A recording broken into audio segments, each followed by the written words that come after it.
प्रभु जगन्नाथ नीलाद्री विजय आसते रसगोला कथाटा सामना को आसे। स्वामी स्त्री मध्य टिके खिटफिट हेले स्वामी माने स्त्री मानक मनवाई केते कौन उपहार दे दे था।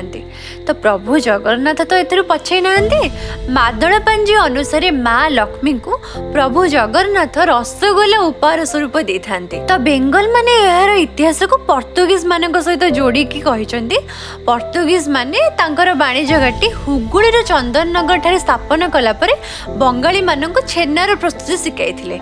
यापर पश्चिमबंगर कलिकता सहर में नवीन चंद्र दास नामक जड़े मिठा व्यवसायी 1868 ख्रीष्टाब्द रसगोला निर्माण करते। रसगोला को तांकर बोली कहती हेले से गोटे कथा भूली जाउछंती पर्तुगीज माने ओडिशार बालेश्वर में वाणिज्य घाटी स्थापना करथिले।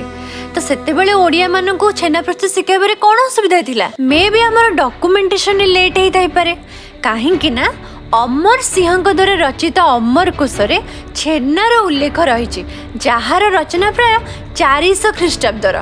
हेले पर्तुगीज मान तो 16 शताब्दी ओडिशा को आसते।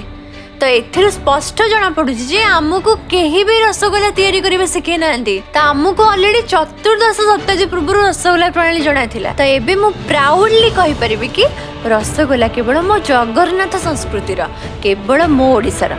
जय जगन्नाथ।